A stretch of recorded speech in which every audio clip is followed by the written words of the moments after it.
In what areas do you think the Liberal government is vulnerable early on in its mandate, and how do you plan on exploiting that? I think this is just the beginning of what Canadians will see as a great contrast between the opposition Conservatives and the government Liberals.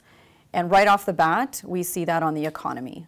We see on the Liberals' promise to only run a $10 billion deficit, and within 30 days, they've blown that promise.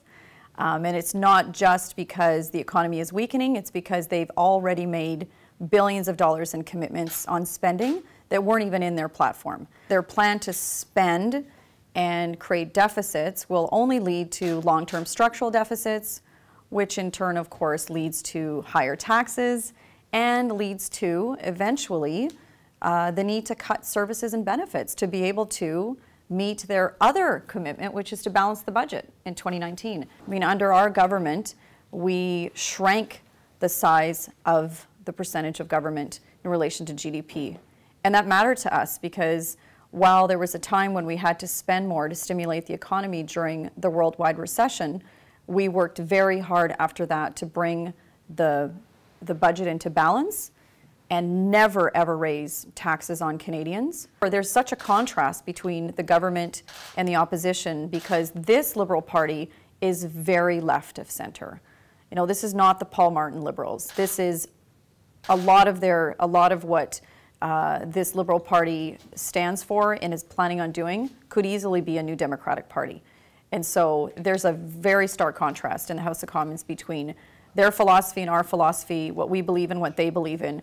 What have you told the potential, I mentioned you've spoken with potential leadership candidates, and some of the more obvious names have been out there, Mr. Kenny, Ms. Reid, others. What have you told them? I'm working with them, all of them, to showcase them and give them opportunities to shine both in Parliament and outside of Parliament. And I've told them I'm here to support them. I want Canadians to see the great leaders that they are. Do you have any interest in the permanent leadership? No.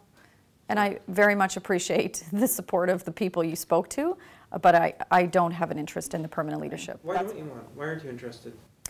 You know, I have my own reasons, but I thought about it and I made my decision, and that's why I put my name forward for the interim leadership. I think this is a good fit for me. I'm a bridge builder. I'm an organizer. I thrive on bringing people together, and I feel very comfortable in my skin in this role. This is a great role for me to help build the party, help support my colleagues leading up to the leadership race. And my hope is that I can just hand the key over to the next person and say things are in great shape and take it from here.